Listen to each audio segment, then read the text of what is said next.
자, 안녕하세요. 인문결 TV를 사랑해주시는 구독자 여러분. 저는 여러분들의 이슈 피커 애나입니다. 오늘도 역시 임상훈 소장님과 함께 멀리 파리에 계시는 임상훈 소장님과 함께 이렇게 화면으로 만나 뵙게 됐어요. 안녕하세요, 선생님. 안녕하세요. 네, 일주일 요즘 만에 파리, 뵙는데 잘 네, 계셨죠? 예, 잘 있었습니다. 요즘 파리 분위기 어떻습니까? 여기 그 코로나가 많이 좋아져서 어, 어. 이제는 뭐 거의 코로나가 굉장히 좋아진 게 아니라 낙관적으로. 코로나 코로나가 사태가. 좋아지면 안 되지. 코로나는 저 궁지에 저희는 몰리고 있고. 네네네. 일주일 사이에 커다란 이슈가 지금 무엇가 됐냐면, 백신 네. 맞았니, 안 맞았니가 됐어요. 어, 자, 미국에서 지원을 약속을 했던 얀센 이제 백신에 음, 대해서도, 군 장병, 그러니까 이 그 음, 인력들을 위한 음, 백신이잖아요. 그래서, 근데 네네. 이제는 일반 병사 더하기, 근데 일반 음, 병사들은 또 20대가 많다 보니, 네.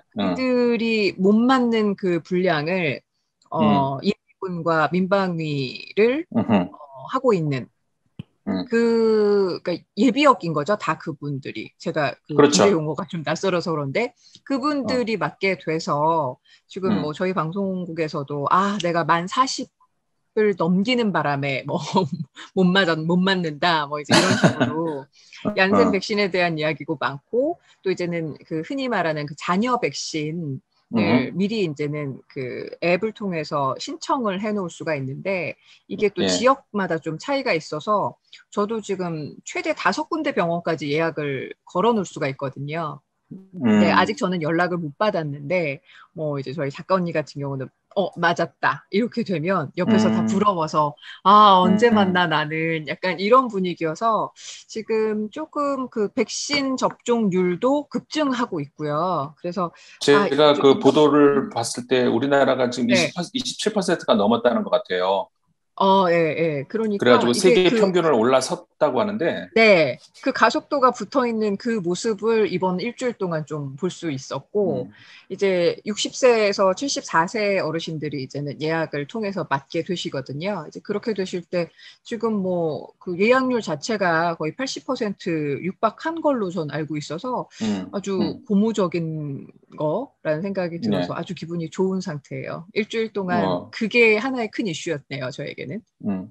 그러니까 그 한국 사람들의 어떤 근성인지는 모르겠는데, 네, 한번 하려고 하면은 뭐 냄비같이 달라붙는 거 있잖아요. 그 온도가 확 네네네. 올라가는 거. 네네네네. 그 백신 시큰둥하더니 갑자기 이제 어, 맞아야 되는 시기다라고 하면서 갑자기 네, 막 이렇게 붙는 음, 것 같은데, 그 네, 어떻게 해서든 그 단지 걸려고 하는 네, 사람들은 좀 배가 아프게 됐지만, 어쨌든 음, 그 굉장히 잘된 일인 것 같아요.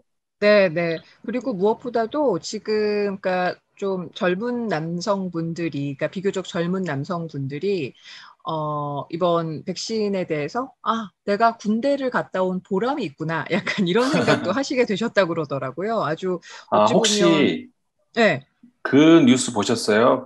어떤 뉴스요? 지금 말씀하신 그 음, 주제에 음, 대해서 음. 여성계 일부가, 저는 일부라고 네, 하고 네, 싶어요. 대부분이 네, 그러지는 않을 것 네. 같아요. 그 남녀 차별이다라고 하는 거를 제기를 하, 했다고 하는데, 네, 네, 나는 네. 그거 저 아시잖아요. 제가 예, 그 예. 남녀 문제에서 어떤 계열인지. 네, 네, 네, 근데 네. 너무 화가 났어요. 그건 남녀 문제가 음, 아니잖아요. 이거는 그럼요. 국가 지금, 공익 봉사하는 그런 사람들에 대한 어떤 그쵸. 네. 그걸 어떻게 남녀 문제로 틀어요. 그러니까 그 뭐든지 사실은 좀 아주 첨예한 부분에서 부딪혀서 싸워보면은 저는 그건 오히려 정말 우리 둘 다 페미니스트적인 입장이 아주 강한데, 이상한 부분으로 확산시켜서 그걸 자꾸 문제화시키는 건 좀 경계해야 될 필요가 있을 것 같은데, 네. 저도 마찬가지로 백신 문제에 있어서만큼은 사실은 지금 이건 남녀 문제가 전혀 아니고, 백신 우산을 펴들 수 있는 사람들은 빨리 펴드는 게 가장 좋은 거잖아요. 그게 남자가 되든 그렇죠. 여자가 되든 상관없이 그렇게 이해해 주셨으면 좋겠는데, 그걸 또 그렇게 몰고 가는 건 조금 음, 마이너스 전략인 것 같다는 생각이 좀 들더라고요. 그러니까 예. 도대체 그 우리 사람들이 누구를 위해서 어느 쪽을 위해서 다, 그런 이야기를 하는지 정말 그 의문시 돼요. 네. 과거에도 있고 예를 들어서 우리 진보의 목소리를 집어 넣어가지고 이상한 소리 하는 사람도 있잖아요. 그래가지고 네네네. 진보가 다 저래? 이렇게 욕먹게 만드는 그런 사람들이 있었는데 지금 이런 네네. 사람들도 똑같이 보여요, 저는. 이거는 좀 간단한 문제는 아닌 것 같고요. 그동안 좀 축적되는 사안들이 없잖아 있었으니까, 이건 좀 따로 네. 하나의 에피소드를 뽑아가지고 선생님과 이야기를 음. 나눠봤으면 좋겠고, 예. 오늘은 제가 이슈 네. 피커로서 이슈 픽을 한번 해본 것이, 선생님, 우리 음. 지난번에 다뤘던 이야기, 경제 성장률 전망치를 가지고, 우리 흔히 말하는, 그러니까 좀 모든 것에 부정적인 언론들이 네. 어떻게 그걸 말장난질을 하는지에 대해서 좀 짚어봤는데, 이번에도 좀 비슷한 기사를 좀 본 것 같아서요. 그러니까 OECD에서 최근에, 그러니까 5월 30일자로 기억을 하는데, 세계 경제가 이 코로나로 인해서 어떤 지금 국면에 접해 있는지를 설명을 하면서 뭐 우리나라 수치 또 세계적인 수치를 좀 많이 다뤘던 것으로 기억을 하거든요. 근데 예. 선생님께서는 이 기사를 어떻게 좀 읽으셨는지, 그리고 저는 사실은 이 OECD에서 내놓는 그 이코노믹 아웃룩이라는 게 계속해서 지속적으로 나오는 거잖아요. 근데 이거를 그렇죠. 집중적으로 국내에서 좀 들여다보기 어려운 일반 대부분의 그 국민들을 좀 호도하는 기사들이 좀 종종 눈에 띄는 것 같아서 오늘 그 부분을 음. 좀 선생님과 함께 짚어봤으면 좋겠는데, 네. 이 경제 전망 보고서에 대해서부터 먼저 좀 한번 훑어볼까요? 어떤 이야기들이 네. 오고 갔는지? 일단 그 경제 전망 보고서라고 하는 것이, 그러니까 이름이 OECD Economic Outlook, 그러니까는 네, OECD 경제 전망 뭐 이런 거 아니겠어요?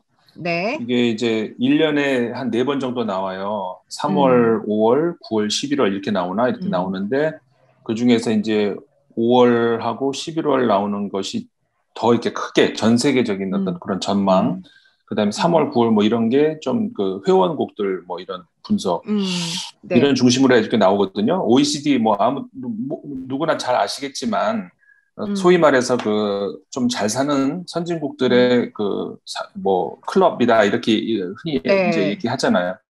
네, 네, 고 네, 지금까지 얼마 전까지 37개국이었다가 최근에 음, 코스타리카가 들어가서 38개국이 됐어요. 아, 네, 거기서 이제 당연히 유럽이 가장 많고, 그 다음에 음, 북미 당연히 캐나다, 미국, 멕시코, 음, 그다음에 음, 남미 이제 그래서 이번에 저 코스타리카 들어가서 콜롬비아 음, 뭐 칠레까지 해서 이렇게 음, 있고 이제 아시아에는 뭐 우리 흔히 생각할 수 있는 그 한국, 일본 음, 그다음에 저기 이스라엘을 뭐 음, 아시아로 쳐야 되나 말아야 되나는 좀 음, 애매하지만 어쨌든 네, 네, 그런 정도가 들어가 있단 말이에요. 그다음에 네, 호주랑 뉴질랜드 당연히 들어가고 음, 그런데 이제 여기서 이제 회원국들도 전망을 할 뿐만 아니라 전 네, 세계의 이제 그 주요국들 이런 것들을 이제 쭉 이렇게 이번에 코로나가 이제 어느 정도 정리가 되는 단계에서 이제 음, 그럼 우리가 어떻게 극복을 할 것이며 극복이 얼마나 빠를 것이며 이런 것들을 이제 전망치를 내놓은 것 그것이 네, 이게 109호인데 이게 이제 어, 2021년 음, 5월 31일 날 나온 네, 그 경제 전망 보고서라는 거죠. 네, 그럼 여기서 이제 핵심이 되는 내용은 뭐였냐면, 음, 아까 말씀드린 것처럼, 코로나, 음, 백신으로 인해 가지고 많이 지금 우리가 이제 음, 공격적으로, 정복을 향해서 가고 있는데, 네, 그렇다면은 이제 중요한 것이 그러면 원래 본래의 삶으로 돌아가야 되잖아요, 우리가. 네, 비정상적인 삶을 살고 있는데, 그 네, 돌아가는데 얼마나 시간이 걸릴까? 이게 사실 궁금하잖아요, 우리가. 그럼요. 최고로 네, 지금 그래서 관심사죠. 그렇죠. 음, 그래서 네네. 이 전망치를 이번에 이제 내놓은 거예요. 음, 그런데 이제 아까 말씀하신 그 내용들이 국내에서 이제 음, 보도가 된 것이 음, 올해의 경제 성장 전망치 이렇게 주로 나왔다는 네, 거 아니겠어요? 네, 네, 네, 그러면은 우리나라 올해 경제 성장률 전망치는 네, 3.8%로 나오죠. 네, 그런데 우리 지난주에도 다뤘지만 전 세계 성장률이 정확하게는 5.8%로 이번에 예상됐단 말이에요. 네, 그러면 두 개 숫자를 딱 놓고 보면은 전 세계 음, 성장률 5.8인데 우리는 3.8. 우리가 음. 떨어지네. 이렇게 보이잖아요. 그렇게 읽히게 만들죠. 그렇죠. 네, 제목을 꼭 뽑아도 이제 그렇게 뽑고, 음, 그런데 지난주에도 우리가 다뤘던 핵심 주제가 이제 바로 이 부분이었잖아요. 그래서 네네. 이제 아실 분은 다 아시겠지만 요약만 네. 간단하게 얘기하자면은 우리나라 경제 성장률이 이번에 3.8로 전 세계 성장률에 비해서 낮은 이유는 지난해 코로나로 인해서 전 세계 그 경제 성장이 폭락을 하는 그 와중에 우리나라는 폭락을 하지 않고 살짝만 내려갔기 때문에 지난해에는 그러니까 다시 말해서 지난해에는 경제 성장률이 마이너스 성장률 아니겠어요? 그런데 네. 전 세계가 마이너스 성장률, 그러니까 완전히 폭락을 했을 때 우리는 전 세계에서 가장 성장률이 높다라고, 그러니까 마이너스 네. 성장이니까 이제 하락폭이 적다는 얘기죠. 그랬기 네. 때문에 그것에 대해서 올해 성장률을 음. 얘기를 하면 지난해에 비해서 올해 성장률 얘기하니까 당연히 다른 나라들은 확 다시 올라가겠죠. 네. 우리나라는 지난해 떨어진 게 별로 없으니까 올해도 올라갈 일이 별로 없겠죠. 그렇죠. 그렇기 때문에 우리나라가 경제 성장률이 올해 2021년 낮게 나오는 것이고 다른 나라들이 높게 나오는 것이지 이거를 가지고 우리나라가 올해 뭐 꼴찌 뭐 이런 진짜 저는 지금 진짜 입이 막 걸어지려고 그러는데 그건 언론 자격도 없는 언론들이고 그걸 이번에 OECD 발표가 난 걸 가지고 또 한 번 그런 장난을 치는 것에 대해서 저는 진짜 맞아요. 절망, 실망, 분노 이런 것들을 금할 수가 없네요. 그러니까 요즘에 주식들 많이 하시니까, 그러니까 주식 관련해서 또 관심 있는 분들은 그렇게 표현을 하셔도 아마 금방 알아들으실 것 같은데, 그러니까 우물이 깊지 않았다는 거죠. 그렇죠? 작년에 대한민국은 그렇죠. 우물이 깊지 않았어요.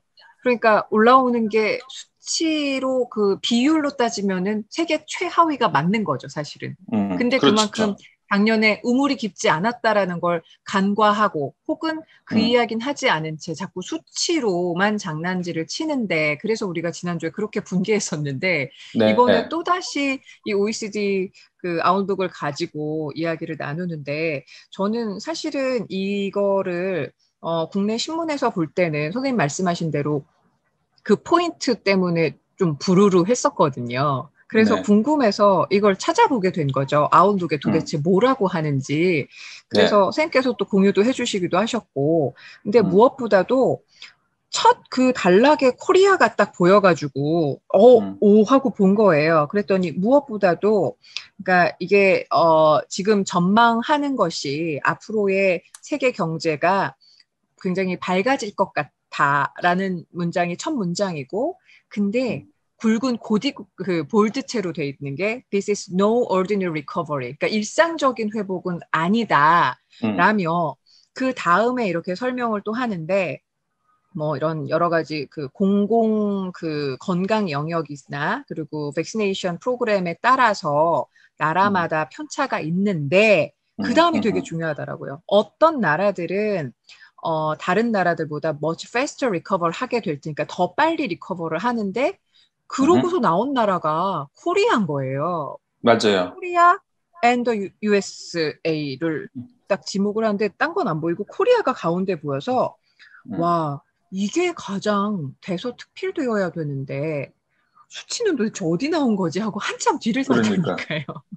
그래서 이거를 아마도 우리가 직접 항상 우리가 이제 네, 한번 보면서 편집을 통해서 이제 PD가 이렇게 집어넣어 주는데 오늘은 우리가 직접 한번 보자고요. 예.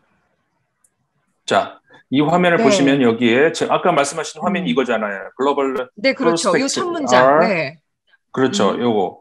그래서 이렇게 나오면서 중간쯤에 보시면은 아까 말씀하신 부분 이거잖아요. Some countries are 그러니까 recovering much faster than others. 다른 나라 그러니까 몇몇은 빠르고 몇몇은 느리고 이거 아니에요. 네네. 그렇죠? 그 다음에 나오는 나라가 Korea and the United States 이 두 나라가 이 쭉 보시면 팬데믹 그러니까는 팬데믹 이전 상황에 비교를 했을 때 그 1인당 그 국민 1인당 수입 그 수준으로 돌아가는 것에 있어서 18개월 정도 걸린다.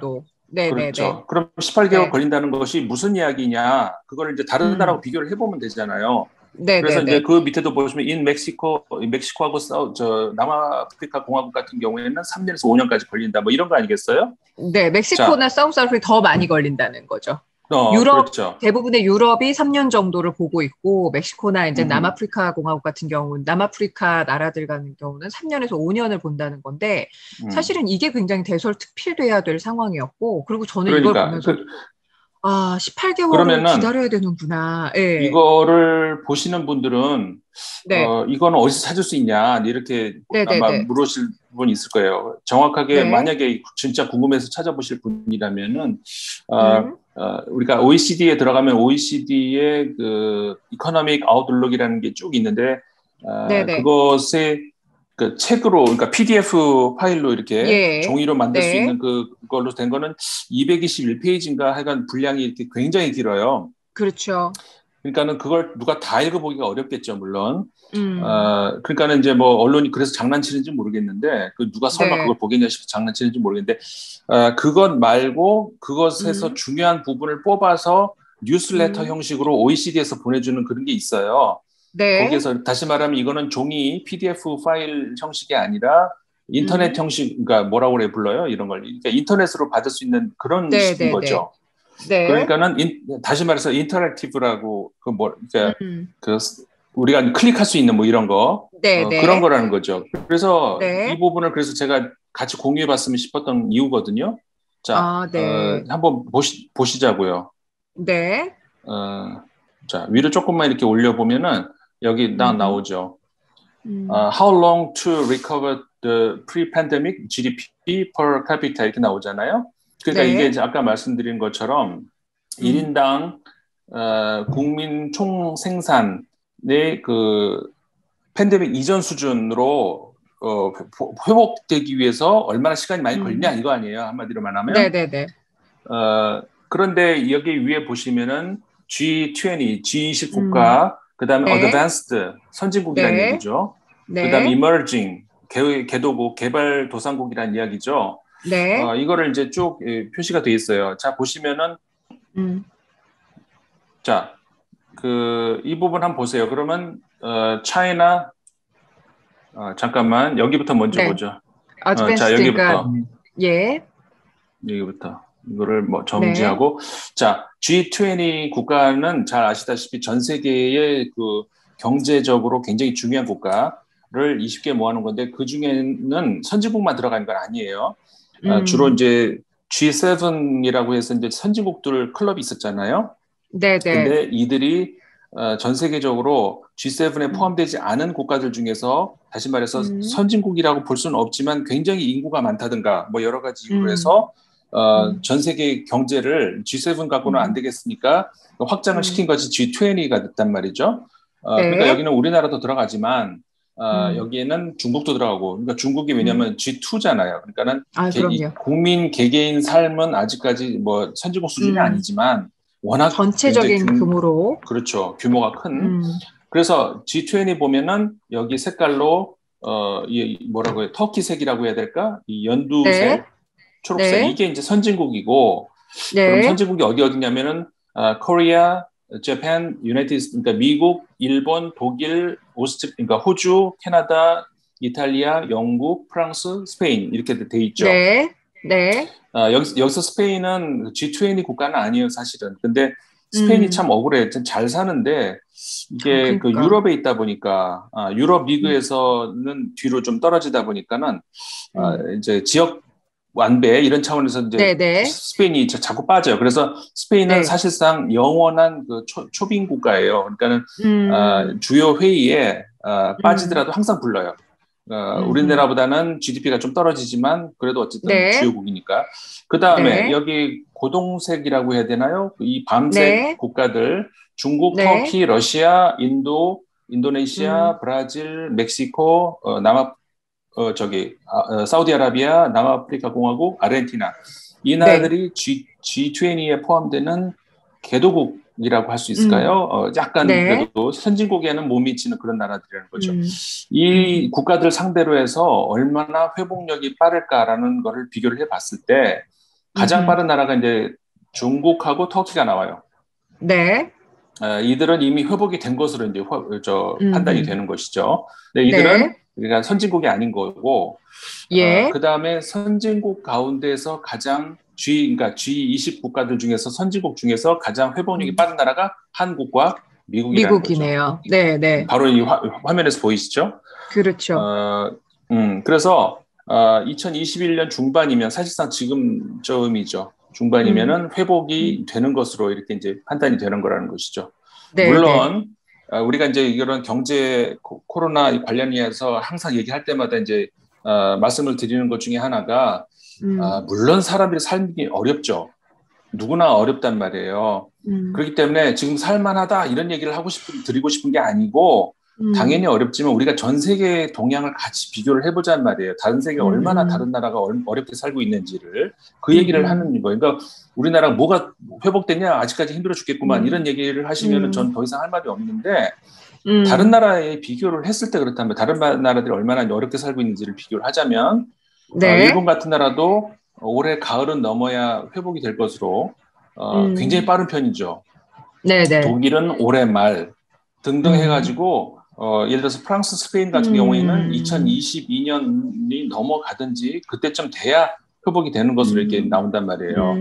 우리가 선진국만 놓고 한번 비교를 해보자고요. 그러면은 그 OECD 국가들이에요 여기가. 네. 그러면 네. 쭉 보시면 리투아니아부터 시작해서 아일랜드 쭉 해서 이제 아이슬란드까지 있는데 네. 회복력이 가장 빠른 나라.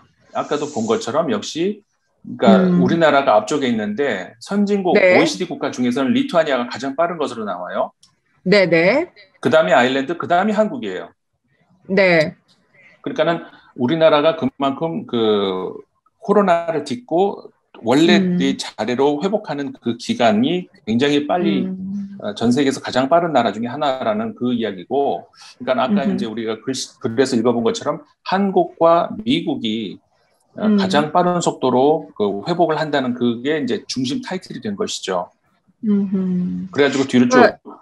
네, 그러니까 선생님께서 지금 얘기해 주시는 것에서, 그러니까 좀 저희가 그러니까 저는 이제 뉴스를 다루는 사람 입장에서는 사실 우리가 좀 외신 중심 혹은 외국의 상황을 인문결에서는 좀 발빠르게 그리고 폭넓게 공부해보자는 게 저희의 기조이긴 합니다만 네. 뉴스에서는 근접성이라는 게 또 굉장히 중요하잖아요. 그러니까 이런 이야기를 드렸을 때 다른 나라는 모르겠고 난 지금 우리나라 이 상황이 궁금하고 이 상황이 나한테는 지금 너무너무 힘들거든. 이라고 얘기하시는 분들을 만나면 저는 그분들의 의견에는 그냥 들어드리고 동조해요. 그런데 거기에 더해서 한 발자국 더 나아가서 비판을 위한 비판을 하시는 분들, 비판이면 오히려 괜찮은데 비난으로 가는 경우가 지금 또 내년에 대선이 있고 그래서 그런지 모르겠지만 이런 같은 사안을 보면서도 이야기 갈래가 굉장히 나뉘더라고요.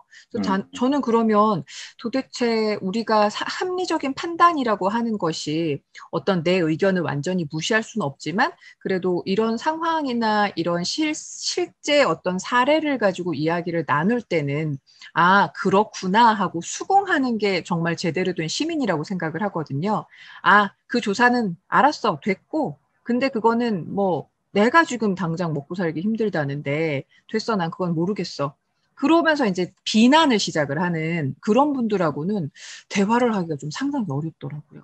그러니까 이런 경우에 저는 어떻게 대처를 해야 될지 좀 궁금해요. 지금 이 얘기를 듣다 보니까 사실 어떻게 하면 좋을까요? 뉴스 진행자 입장이시니까 굉장히 난처하신 그런 상황 많이 있을 거예요. 저야 그냥 출연자 입장에서 제 주장 얘기하거나 사실관계 들고 나가서 얘기하는 거지만 모든 걸 이 입장, 저 입장 다 들어야 되는 입장에서는 아무래도 좀 중간에 난처하실 경우가 있겠죠.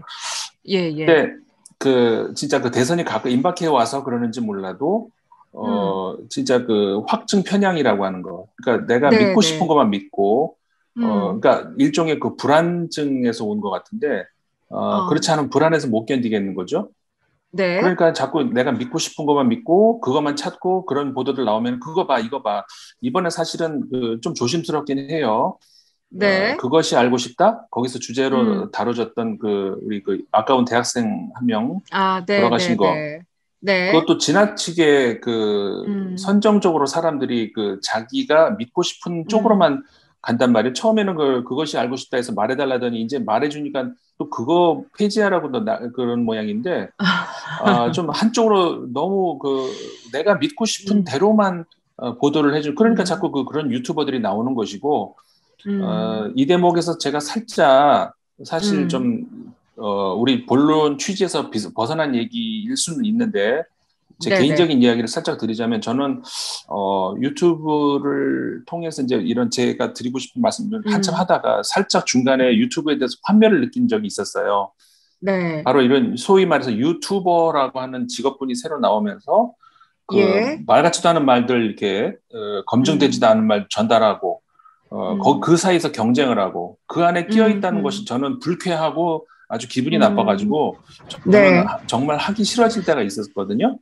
네네네. 다만 그러다가 이제 좀 그래도 다시 그래도 사실관계는 전달 드리는 것이 좋다. 그리고 또 듣고자 이런 필요한 제 말이 이제 필요한 부분들도 있고 하니까 이제 말씀을 드리자라는 그 차원에서 다시 이제 시작을 했는데 아무튼 이제 그런 게 있단 말이에요. 그러니까 우리가 그래서 더더군다나 인문 교육이 필요하다고 할 수가 있는데 조금 내가 원하는 것과 객관적으로 사실관계가 어떻게 돼 있는 것을 조금 분리를 하고 그것들 좀 컨트롤할 줄 아는 그런 인문적 소양이 필요하지 않는가라는 그런 생각을 최근 들어서 절실하게 많이 해요.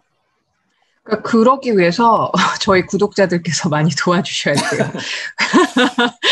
이게 사실은 그러니까 제가 뭐 방송을 진행할 때도 그렇고 또 이제 제가 또 뉴스공장 바로 직전에 방송을 진행을 하다 보니까 한 6시 30분 그 즈음부터는 참 다양한 분들이 이야기를 들으세요. 그러니까 좀 제가 워낙 이른 시간대 새벽 5시부터 7시까지 방송을 하다 보니 이른 출근을 하시면서 끝부분만 들으시는 거예요. 근데 당신이 전체적인 맥락 속에서 이야기를 듣는 게 아니라 단순한 한 문장, 한 단어에 너무 이렇게 꽂히셔가지고 정말 아침에 문자 댓글창에다가 감정의 배설을 해놓는 분들이 종종 있으세요. 근데 그런 분들 들으면 그러니까 뭐 어느 쪽을 내가 지지하든지 상관없이 이런 사실관계, 아까 되게 중요한 말씀 해주셨는데 사실관계에 대한 정확한 이해 그리고 나의 주장 이것을 연결해 갈 때 조금은 이 연결고리를 냉정하게 들여다볼 필요가 있는데 일단 나의 주장을 먼저 공고하게 해놓고 이 사실관계가 맞는지 안 맞는지는 그게 바로 확증 편향이겠죠. 내 주장에 부합하면 이거는 사실이고 내 주장에 부합하지 않으면 선동한다고 얘기를 한단 말이에요. 그러니까 그런 경우를 요즘에 아직도 종종 겪고 있어서 특히나 이런 경제 부분에 대해서는 일반적으로 이걸 좀 파헤치는 경험들을 많이 하지 못하다 보니까 더 그렇게 되는 것 같은데 자 그러면 덧붙여서 제가 한 가지 더 눈에 띄는 기사가 있어서 좀 말씀을 드려보고 싶은데요. 우리 이 OECD에서 내놓은 지금 이 아웃룩 2021년 5월 31일에 내놓은 이 경제 성장률 관련한 그 보고서를 가지고 같이 봤겠죠. 왜냐하면 5월 31일 5시에 기사가 올라간 기사 중에 하나가 OECD의 경고입니다. 그러니까 그야말로 어찌 보면 워닝 하는 거죠. 한국 보편 지원보다 선별 지원이 효율적이라는 표현으로 우리가 지금 본 이 보고서를 해석한 기사가 있었어요. 근데 그 첫 번째 문장 자체도 그러니까 그 볼트체로 나오는 문장 자체도 낮은 백신 접종률, 민간 소비, 고용 회복을 지연시킨다. 한국 경제 성장률 2021년 3.8%, 2022년 2.8%로 예측이라고 그 중간 부제를 달아요. 그러면 요즘에 정말 이렇게 신문 보시면서 혹은 이런 기사 보시면서 이것만 보고 그냥 스크롤 업 해버리고 다른 기사로 넘어가시는 분들이 대다수인데 궁금해지는 거죠. 같은 보고서를 봤는데 아주경제라고 말씀드리겠습니다. 아주경제의 이 기사는 어떻게 해서 이렇게 나오게 된 걸까요? 선생님 이거 혹시 기사 보셨을 텐데 어떻게 느끼셨어요? 아까 말씀하신 그런 거 있잖아요. 그러니까 지금 현재 네. 그 보도는 홍수처럼 쏟아져 나와요. 네, 그러니까는 네. 아마도 보도의 소비자의 입장을 이해를 못하는 건 아니죠. 그 많은 걸 다 읽을 수 없는데 이걸 어떻게 해야 되느냐라는 그래서 네. 아마도 그 검색 그러니까 뭐라고 표현해요? 이제 검색하는 그런 그 모터들 있잖아요. 네, 뭐 네이버라든가 다음이라든가 포털, 그런 걸 통해서 네. 포털 사이트 그런 걸 통해서 기사를 볼 수밖에 없는 그런 걸 이해를 못하는 건 아니나 네. 그렇게 하다 보면 우리가 제목을 중심으로 판단을 하게 되죠. 그렇죠. 제목이라는 것은 기사 내용이 이제 이렇게 수십 줄이 있다면 여러 개 단락으로 기사가 있다면 그 중에서 한 단락 혹은 두 단락으로만 아니 한 줄, 두 줄로만 뽑아서 나오는 거 아니에요. 한마디로 말해서 요약이라는 거죠. 요약. 근데 네. 요약이라는 것이 레토릭, 수사학적으로 두 가지 종류가 있는데 첫 번째는 뭐냐면은 말 그대로 진짜 요약. 그러니까는 하고 싶은 중요한 그 주제를 뽑아서 이제 나오는 그것이 요약이죠. 그럼요. 그게 이제 요약이라면은 그 다음에 또 하나 그 줄이는 방법이 이번엔 요약이라고 하기보다는 이런 게 있어요. 뭐냐면은 그 일종의 환유법인데 우리 그 은유 환유 있었잖아요. 근데 이 레토릭에서 환유라고 하는 건 뭐냐면은 그 터픽이 아니라 영어로 터픽 말고 포커스라 그래요. 무슨 얘기냐면은 예를 들어서 이런 거죠. 제가 예를 들어 드릴게요. 차라리 오늘 뭐 TV에 뭐 100번 토론 이런 프로들 있잖아요. 그러면은 100분 토론에서 오늘 그 주제는 뭐 예를 들어서 내년 성장률이다 이렇게 나와요. 그러면 네. 그게 터픽이라는 거죠. 그러면은 오늘 성장률 그러니까 한마디로 요약하면 그거잖아요. 그런데 근데 성장률이 어땠다는 거야. 그러면 뭐 이게 몇 %다 아니면 좋다 나쁘다 등등 이런 것들이 있겠죠. 근데 이런 것들이 그런 것들 하나만 뽑아서 딱 집어넣으면은 그것은 전체를 요약하는 건 아니죠. 하지만 네네. 어떻게 보면은 내가 말하고 싶은 것을 뽑아가지고 그걸 대표로 이렇게 심는 거잖아요. 그렇죠. 그러니까 네. 그것을 터픽이 아니라 포커스라고 부르거든요. 그게 일종의 네. 환유법이에요.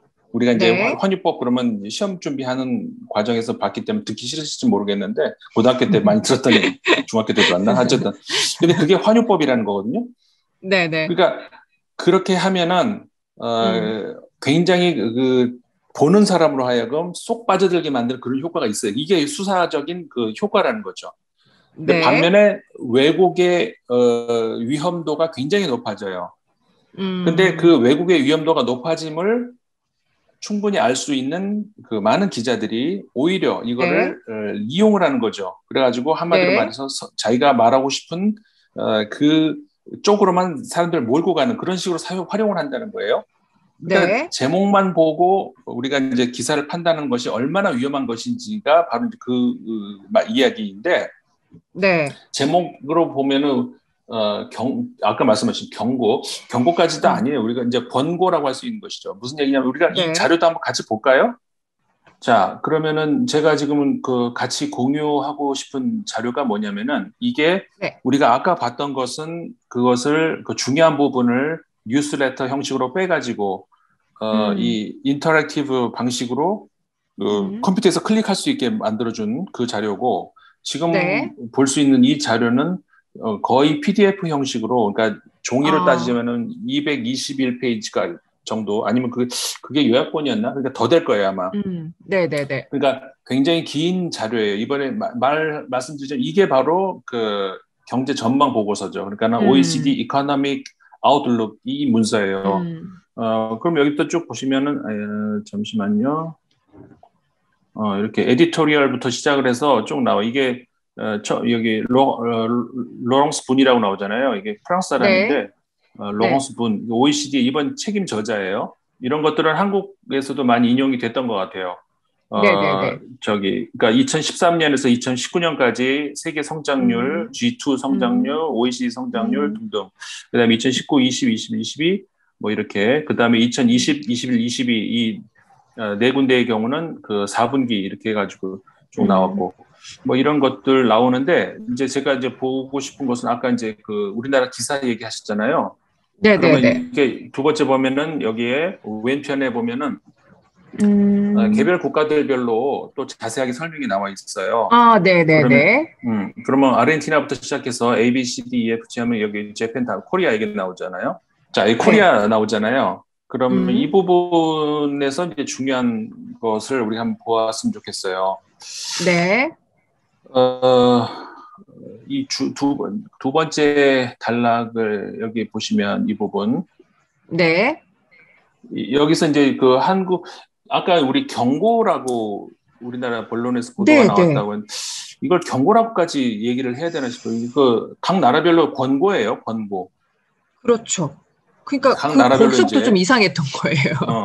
경고까지? 그렇죠. OECD가 경고까지? 우리 뭐 다시 외환 위기야? 이런 느낌이 들 만큼 경고라는 단어가 굉장히 좀 강력하게 부정적이어서 이상했고. 우리나라만 해당되는 것이 아니고 다른 나라 네. 모든 나라들에서 이제 그 이러이러한 상황이다, 이런 것이 필요하다 이런 얘기를 해준 거예요. 그 우리나라 같은 경우에 보시면은 이게 이제 정책이 계속 유지돼야 되는데 어떻게 유지돼야 되냐면 이제 주로 누구냐면은 이제 그 좀 형편이 좀 어려운 사람들, 그죠? 그런 사람들 중심으로 유지가 돼야 되고 언제까지냐면은 그 여기 회복세가 안정적으로 될 때까지.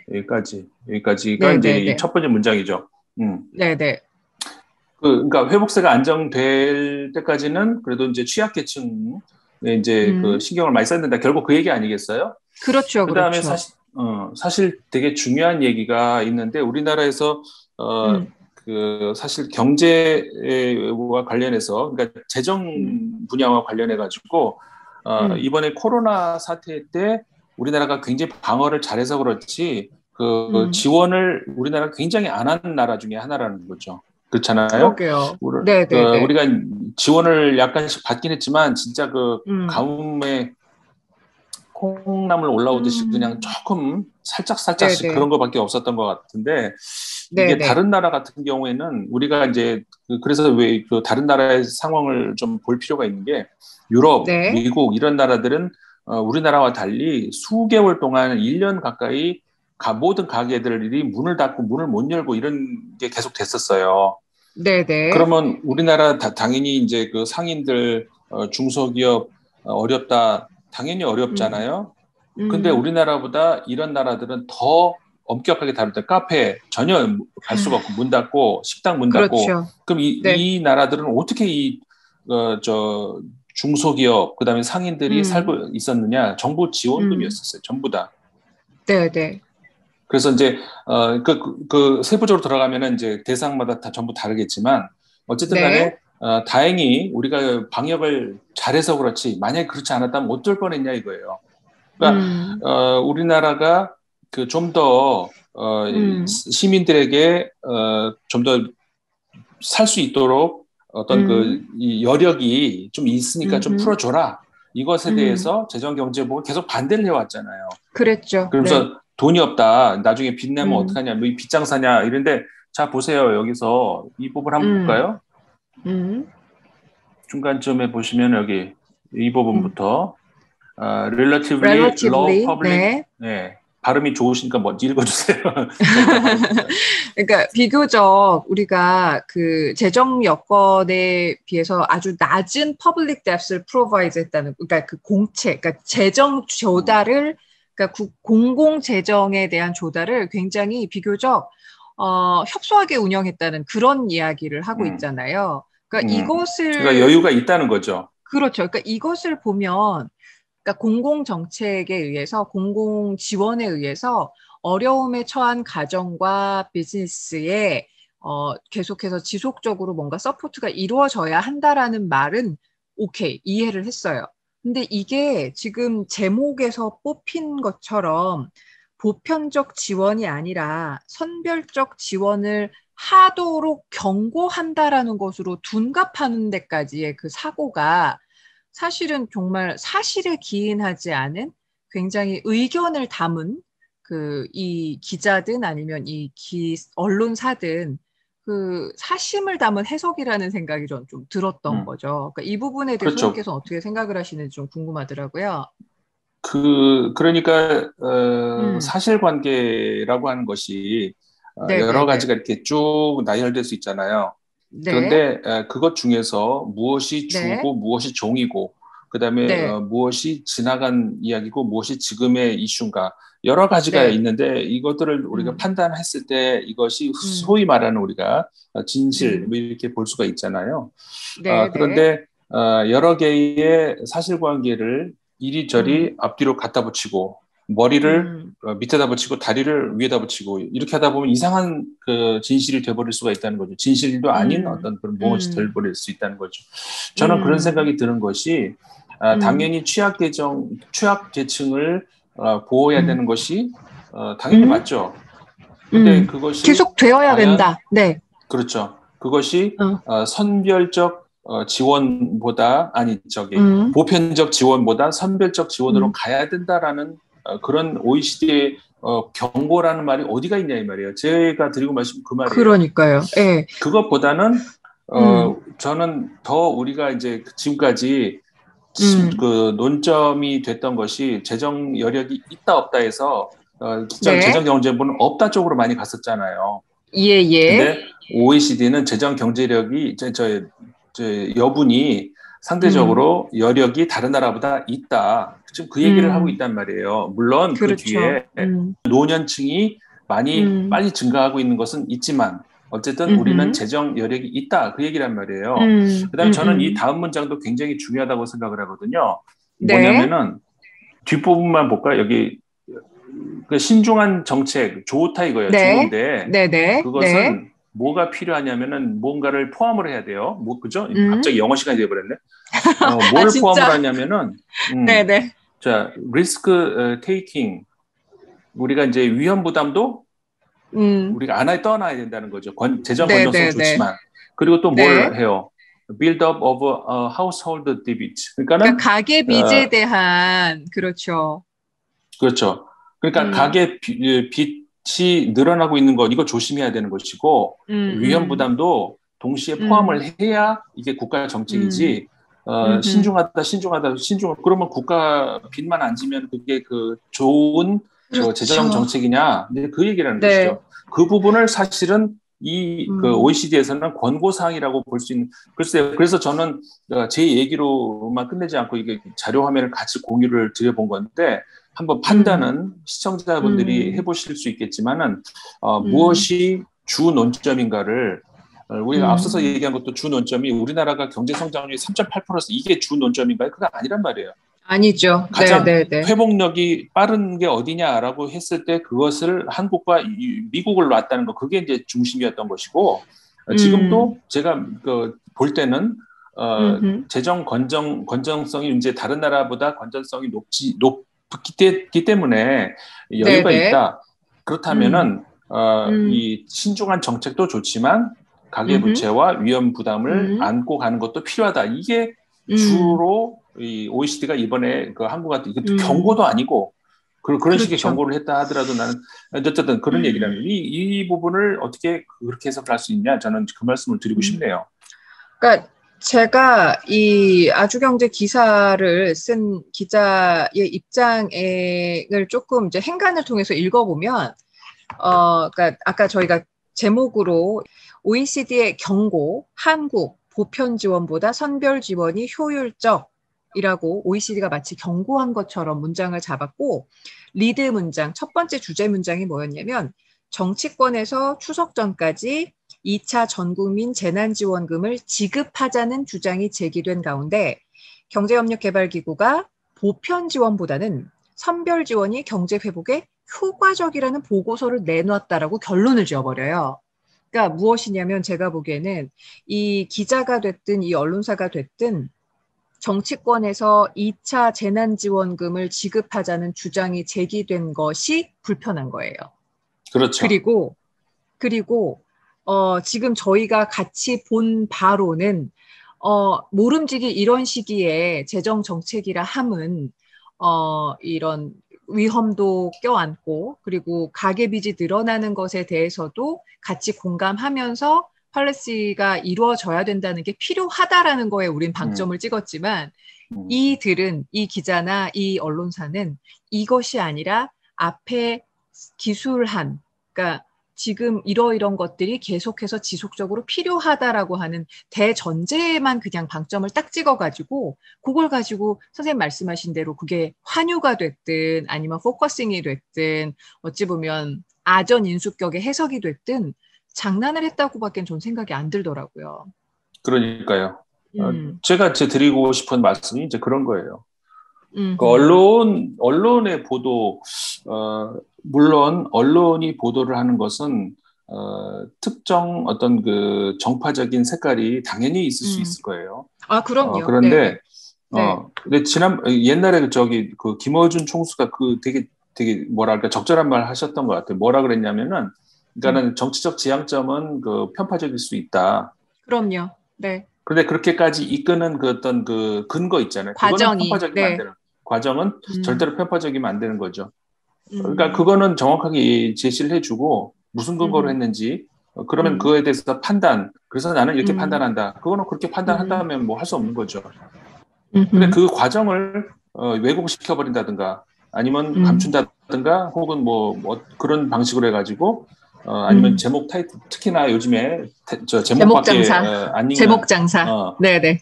그렇죠. 그리고 클릭수로 돈 버는 그런 세상이 돼버려가지고 굉장히 그 한국의 그 언론의 심각한 우려할 수밖에 없는 그런 대목이 바로 또 이제 오늘 또 다시 지적을 할 수밖에 없네요. 선생님 갑자기 인문결 English time. 영어 수업을 좀 들은 것 같긴 한데, 그러니까 이 해석의 여지가 있는 문장들이 있고요. 그건 문학 작품이나 시는 그렇죠. 시나 소설은 그럴 수 있죠. 근데 이런 보고서는 명확함이 보고서의 생명 아닙니까? 근데 그렇죠. 같은 문장 표현을 보고 너무 다른 해석이 나오고, 근데 이건 너무 다른 해석이라기보다는 아까 말씀하신 대로 그냥 가중치를 아예 그냥 먼저 정해두고 거기까지 가는 근거를 대는 데는 우리가 이걸 안 찾아보는 사람들이 훨씬 더 많다는 생각에, 그리고 영어에 약한 사람들이 많다는 생각에 그냥 아주 편안하게 자신들의 주장을 주장에 이용하기 위해서 짜깁기를 한 것 같은 그런 생각이 아주 강하게 들어서 이걸 좀 짚어보고 싶었는데, 선생님께서는 저는 또 궁금한 게요. 이게 우리나라만의 문제일까? 프랑스 언론 같은 경우에도 이렇게 어떤 정말 명확한 어떤 보고서나 사실에 기초한 자료가 있을 때 그 자료를 가지고 아전인수격으로 해석을 하든 아니면 자신의 주장에 끼워 맞추기 위해서 왜곡해서 해석을 해서 전달을 하든 그런 경우들이 종종 있는지 그런 게 참 궁금해요. 이것도 아니고 저것도 아닐 것 같아요. 무슨 얘기냐면은, 그 외국에는 없다 아니고 외국에 있다 그것도 아니니까 많다 그것도 아니고 뭐냐면은, 사실상 페이크 뉴스라는 것이 우리 지금 현대인들에게 어떻게 보면은 그 키워드가 되는 것이, 사실 최근 한 10여 년 사이에 벌어진 일이잖아요. 이게 우리나라만의 일은 아니고, 전 세계적으로 마찬가지라는 거죠. 이게 이제 포퓰리즘과 맞물리면서 그리고 기술의 발전과 맞물리면서 이게 가능해진 그런 건데, 우리 아까 나눴던 그 유튜버들의 문제와 마찬가지로 그런 확증 편향을 이용을 해서 말도 안 되는 혹은 근거가 없는 이런 것들을 퍼나르는 이런 것들, 이게 우리나라만의 일은 물론 아니에요. 전 세계적으로 다 심각한 문제가 되고 있는 것은 맞는데, 혹시 제가 잊어버릴까봐 이제 약간 논조에서 그러니까 우리 취지에서 벗어난 얘기지만 한 가지만 여기서 보태자면은, 굉장히 다시 말해서 위기다 뭐 이렇게 얘기할 수 있잖아요. 그런데 이 위기는 우리가 과거에 한 100여 년 전에 그 당시 우리가 이제 뭐 카메라 갑자기 대중화되고 카메라라는 게 나와가지고 비디오라는 거, 그다음에 그 뒤로 이어서 계속해서 뭐 저 프린터기도 나오고 뭐 다시 말해서 복제가 무한으로 할 수 있는 그런 시대가 이제 과거에 있었잖아요. 지금은 당연하게 생각하고 있지만, 근데 그런 사실들이 그 당시에는 지금 페이크 뉴스 이상으로 굉장한 그 두려움을 갖게 만든 그런 거였단 말이에요. 그렇기 때문에 이렇게 가짜, 예를 들어서 모나리자를 보려면 우리가 루브르 박물관에 가야 되는데 지금 뭐 우리가 집에서도 볼 수 있잖아요. 프린터 네네. 얼마나 잘 나와요. 그럼 그렇죠. 모나리자보다 더 잘 나올 뭐 볼 수도 있어.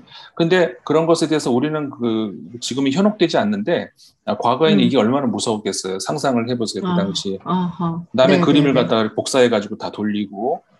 네. 근데 그런 점에 대해서 굉장한 경고도 있었지만 그래도 인간을 믿는다라고 하는 그런 어떤 뭐라 할까요? 그 낙관론이 있었는데 이것이 지금 와가지고는 그래 맞아 우리가 인간이 어떤 존재인데 이렇게 되잖아요. 저는 그래서 네. 페이크 뉴스에 대한 그 어마어마한 이런 불안감 이런 것들이 있는데 저는 네. 근본적으로는 그 인간을 믿어요. 그래서 이것이 극복이 될 거라는 걸 믿고 약간의 이제 제가 혹시 이따가 잊어버릴까 봐 좀 미리 말씀을 드렸고 네네. 전 세계적으로 이런 것들이 많이 있지만 다만 차이점이 있다면은 우리나라 같은 경우에 포털 사이트를 통해 가지고 네. 그 일부만 그게 타이틀만 보여지면서 그걸 클릭하면서 보잖아요. 그러니까 당연히 그 안에 끼고 싶고 그 안에 끼려면은 클릭수를 늘려야 되고 클릭수가 늘려면은 제목이 자극적이게 되고 그런 현상, 네. 이런 현상은 사실 우리나라만의 그 특이한 현상이라고 볼 수가 있다. 그러니까 이런 그 언론을 포털을 통해서 이렇게 접하는 이런 거는 이제 한국만의 한국만은 아니지만 유독 네. 한국의 문제가 되는 어떤 그런 문제점이라고 할 수가 있을 것 같아요. 지금 저희가 좀 짚어본 기자의 최근 뉴스도 좀 봤더니, 이렇게 굳히기에 들어갑니다. 다음번에 이제 최근에 기사 낸 게, 그러니까 지금 현재 시간이 6월 3일인데요. 6월 3일 4시 4분에 낸 기사가 보편대 선별, 당정 갈등 데자뷰, 기재부 또 밀리나라는 제목입니다. 아하. 물론 예, 그러니까 앞선 기사에 앞선 기사에 근거해서 또 이제 주장을 펼치기 시작을 하는데 여기에서 나오는 게 지난해 전국민 재난지원금 성장률 0.1%포인트 높여 OECD, IMF 등 국제기구 선별 지원이 효과적 재현 이렇게 하면서 그러니까 앞에 우리가 지금 설명드렸던 이 기사를 하나의 사실, 팩트라고 그냥 바닥에 그렇죠. 깔고 그 위에서 이제 후속 그렇죠. 기사가 지금 나오고 있는 상황을 보니 우리의 해석이 맞았던 것 같아요. 그러네요. 그 부분은 제가 또 못 자신의 봤는데 그걸 예, 이슈 피커로서 찾아내셨네, 그것도. 예, 지금 4시 4분에 올라온 기사라 굉장히 따끈따끈한 기사인데 지금 저희가 문제가 있는데? 라고 한 것을 기본 전제로 지금 기사를 쓰고 있어요. 그러면 문제가 있는데? 라는 기본 전제 자체가 명확한 사실에 근거하지 않고 좀 잘못된 왜곡으로 보여지는 우리로서는 이 기사를 보고 나면 이걸 위한 초석을 이런 경제보고서라는 어떤 권위에 근거하는 것처럼 보이되 이걸 묘하게 꼬아서 자신의 주장을 설득시키기 위한 그럴듯한 것으로 포장을 했구나가 이제 이해가 되네요. 선생님 어떡하죠? 그러네요. 이런 상황은 어떻게 해야 되죠? 어떡하죠? 우리가 인문결 TV를 열심히 하는 수밖에 없겠네요. 알겠습니다. 자, 오늘도 장거리 토론이었지만 저는 굉장히 좀 뒷목 잡을 느낌이 좀 나는데 다시 한번 영어 공부를 할 수 있도록 도와주셔서 감사드리고요. 자, 오늘도 함께 해주신 여러분, 저희 사실은 이렇게 먼 곳에서 선생님은 선생님대로 지금 시간을 맞추시는데 되게 어려움을 겪고 계시고 저는 저대로 이걸 할까 저걸 할까 조금 또 생각이 많은 그런 요즘인데 저희 인문결 TV를 사랑해 주시는 구독자 여러분 옆에 친구에게 같이 공부하자 한번 구독 좀 권유해 주시고요. 좋아요도 눌러주시고 댓글도 많이 달아주세요. 그리고 생각보다 우리 임상우 소장님이 굉장히 호전적이십니다, 여러분. 싸움 걸어주셔도. 생각보다. 맞아요. 예. 진짜 싸움을 걸어주시면 좋겠어요. 네네네. 나는 그렇게 생각하지 않아. 그거 니네, 그리고 우리보다 영어를 훨씬 잘하는 선생님들 계시지 않겠습니까? 선생님들이 확실하게 한번 번역을 제대로 해서 이거 니네가 생각하는 그 뉘앙스가 아니야. 또 뉘앙스를 또 잘못 알아들은 걸 수도 있을 테니까 혹시 반론이 있으시면 적극적으로 댓글에 의견을 남겨주시면 우리 임상훈 소장님과 맞짱 뜰 수 있는 계기를 제가 한번 만들어 볼 터이니 많이들 참여해 주셨으면 좋겠고요. 소장님 긴 시간 감사했고 또 저희가 이것도 잘 편집해서 구독자들과 만나볼 수 있는 그 공간으로 마련을 할 테니까 기대해 주시길 바랍니다. 선생님 오늘도 감사했습니다. 네, 고맙습니다. 네, 안녕. 고맙습니다.